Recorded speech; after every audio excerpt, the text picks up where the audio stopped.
여러분 안녕하십니까? 헬로티비 대구 경북 뉴스입니다.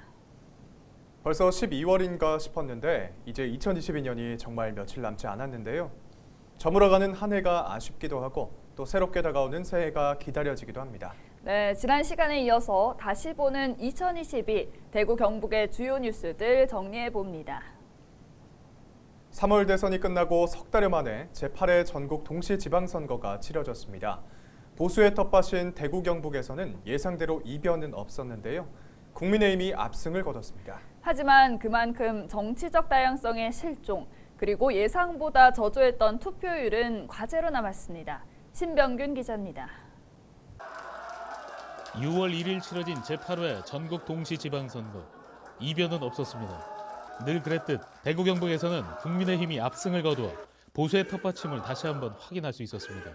앞으로 4년 동안 대구 경북 미래 50년 준비를 하고 대구 경북 미래 50년의 기반을 마련하는 데 역점을 두겠습니다.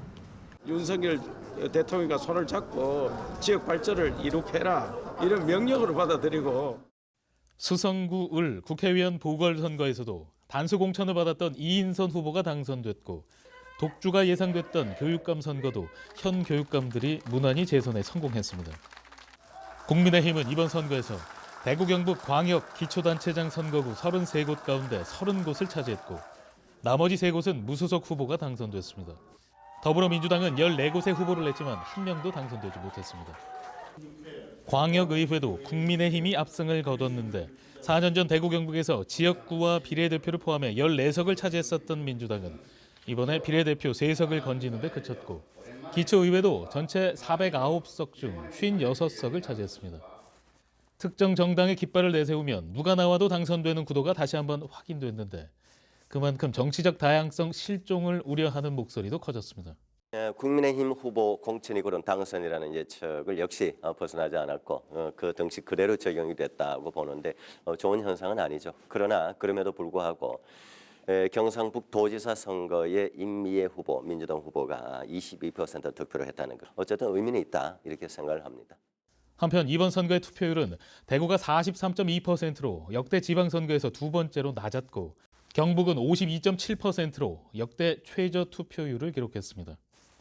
전문가들은 대구 경북에서 수십 명이 무투표 당선됐고 대선 이후 석 달여 만에 치러진 점 등을 저조한 투표율의 원인으로 분석했습니다. 헬로티비 뉴스 신병균입니다. 지난 10월 경북 봉화에 있는 한 광산에 엄청난 규모의 토사가 밀려 들어가는 사고가 있었습니다.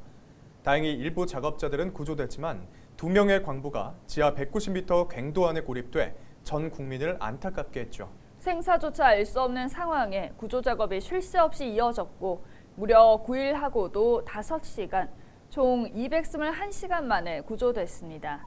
221시간의 사투 서희동 기자가 보도합니다. 지난 10월 26일 오후 경북 봉화에 있는 한 아연 광산 갱도 안에 900톤가량의 토사가 순식간에 밀려들어 내부에서 작업을 하던 인부들이 고립되는 사고가 발생했습니다. 당시 갱도에 있던 인부 7명 중 5명은 자력으로 탈출하거나 업체에 의해 구조됐지만 지하 190m 지점에 있던 2명은 그대로 고립됐습니다. 소방당국은 100명에 가까운 인력과 장비를 총동원해 구조 작업을 펼쳤습니다.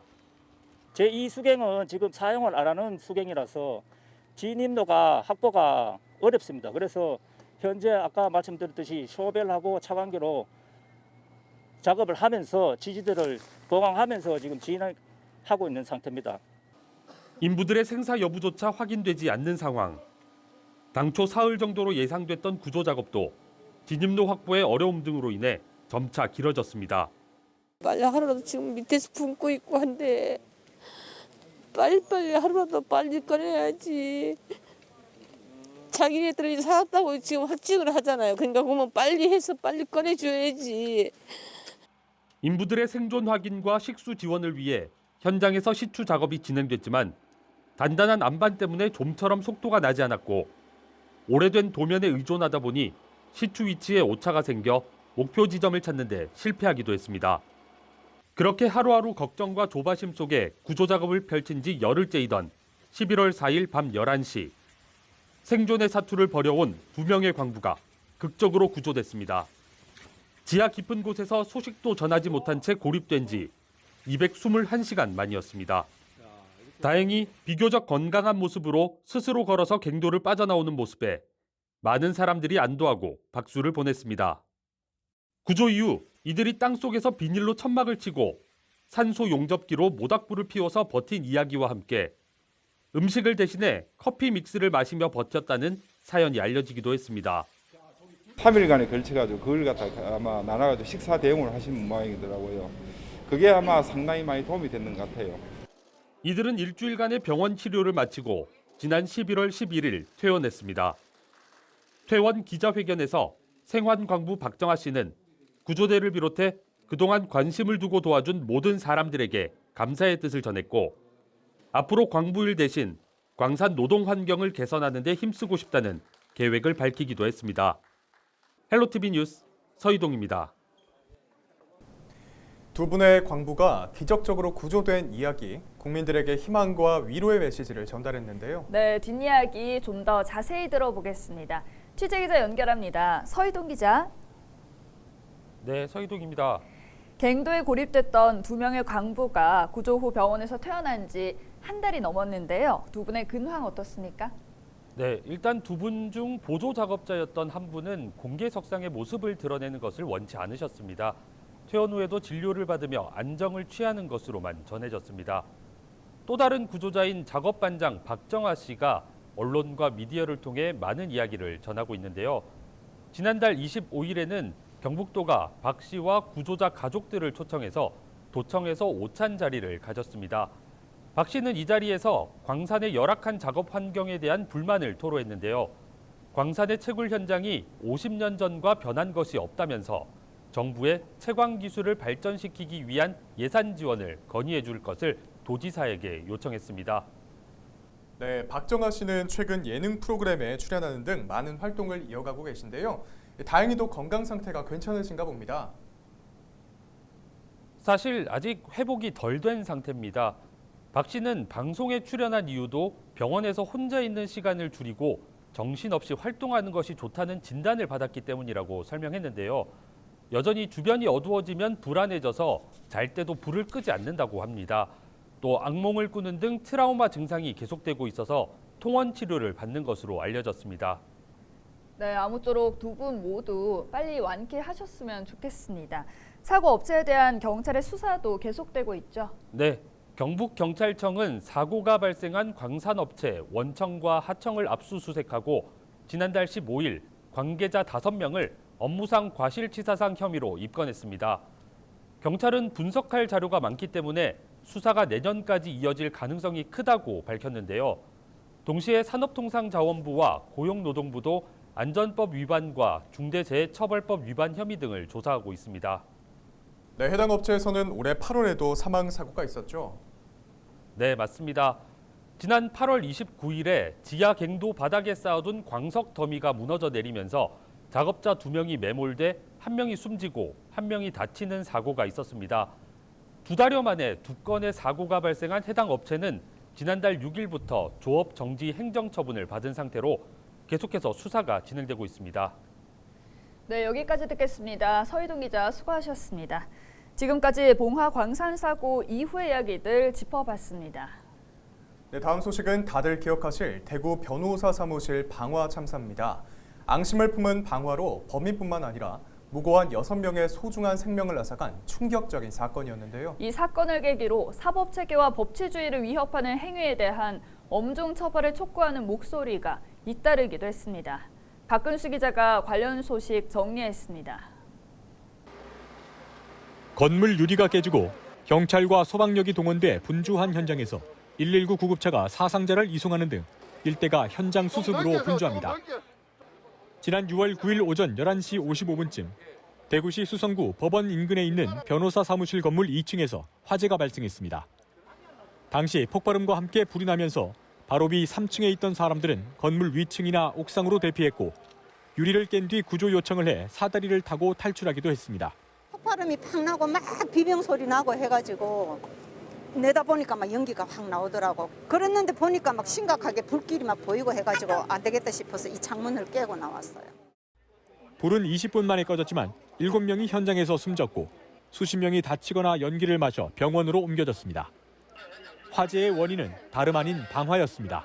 저희들이 용의자에 대한 주거지 CCTV 수사에서 어떤 물건을 들고 나오는 게 확인되었기 때문에 이렇게 추정을 하고 있습니다. 저희들 CCTV 동선 수사를 지금 하고 있습니다. 3개 팀이 투입되어서 확인을 해봐야지 명확히 말씀드릴 수 있을 것 같습니다. 경찰 조사 결과 재개발과 관련한 소송을 벌이던 50대 A씨가 상대 측 변호사에게 앙심을 품고 미리 준비한 휘발유를 가져가 불을 지른 사실이 밝혀졌습니다. A씨도 현장에서 숨졌습니다. 많은 시민들에게 충격을 안겨줬던 이번 방화 참사의 피해자 합동 연결식이 13일 열렸고 유족들을 비롯해 충격적인 사건으로 동료를 떠나보낸 법조인들이 희생자들을 애도했습니다. 사건 직후 경찰은 A씨가 휘발유를 언제 어디에서 구입했는지를 조사하는 한편 불이 난 건물의 비상구로 통하는 통로와 유도 등이 사무실 벽으로 가로막혀 있던 사실을 확인하고 건물주와 건물 관리인 등 5명을 소방시설법 위반 등의 혐의로 불구속 입건했습니다. 헬로티비 뉴스 박근수입니다. 계속해서 이 사건을 둘러싼 이야기 추가로 짚어보겠습니다. 취재기자 연결합니다. 박근수 기자. 네, 박근수입니다. 방화범 A씨가 현장에서 숨졌고 또 6명이 희생됐는데 희생자 6분이 다 무고한 분들이었죠. 네, 불이 난 사무실이 변호사 2명이 같이 쓰던 곳이었습니다. 이 사무실에 근무하던 직원들도 있었고요. A씨가 앙심을 품었던 변호사는 당시 다른 지역 재판에 참석하느라 출장을 가서 화를 면했는데 이 사무실을 같이 쓰는 다른 변호사 그리고 사무실에서 근무하는 직원 등 6명이 안타깝게 숨졌습니다. 네, 참사 이후로 지역 변호사들은 물론 모두가 침통한 분위기였습니다만 불안을 느끼는 경우도 많았다고요. 네, 희생자 연결식 이후에 대구지방법원 인근에 사무실을 둔 변호사들 몇 분을 만나봤는데요. 일단 당시의 충격에서 벗어나지 못하는 모습이었습니다. 그중 한 분이 하신 말씀이 앞으로 어떻게 변론을 해야 하나, 소송에서 이겨도 안 되고 져도 안 되고 목숨을 걸어야 하는 것인가 이런 말씀을 하시더라고요. 변호사라는 직업이 항상 누군가의 소송을 맡고 또 당사자들과 접촉해야 하는 직업인데다 변호사 사무실이 있는 건물들이 법원이나 검찰청처럼 출입을 통제하는 곳이 아니거든요. 이번처럼 불만을 품고 저지르는 범행을 막을 수 있는 방법이 없다 보니까 이번 사건을 계기로 불안감이 더욱 심해졌다고 얘기를 했습니다. 변호사회 쪽에서도 이번 참사를 계기로 유사한 사건의 재발 방지책을 마련해야 한다고 얘기하던데요. 네, 이번 사건도 보복성 테러였는데요. 8년 전에도 서울에서 민사소송 결과에 앙심을 품은 의뢰인이 변호사 사무실에 불을 지른 사건이 있었고 또 이 앞서 2012년에는 변호사 감금 사건도 있었죠. 이 법조인을 상대로 한 보복 범죄가 끊이지 않는데요. 일단 이번 참사와 관련해서 대구지방변호사회는 시민운동 같은 사회 전반적으로 전문가 집단에 대한 권위를 회복하는 그런 분위기가 만들어져야 한다고 얘기했습니다. 물론 시설에 대한 통제나 그런 게 이루어질 수도 있겠지만 현실적인 한계도 있는 상황이고요. 그리고 대한변호사협회 차원에서도 전국 회원들을 대상으로 신변 위협 사례 등을 수집하면서 경찰이나 경비업체를 통해 안전을 확보하는 방안을 강구하겠다고 밝혔고 실제로 국회 긴급 토론회를 열거나 전문인 대상 테러 행위 대응 공동협의체를 구성하기도 했습니다. 네, 여기까지 듣겠습니다. 대구 변호사 사무실 방화 참사 그 이후의 이야기들에 대해서 박근수 기자와 함께했습니다.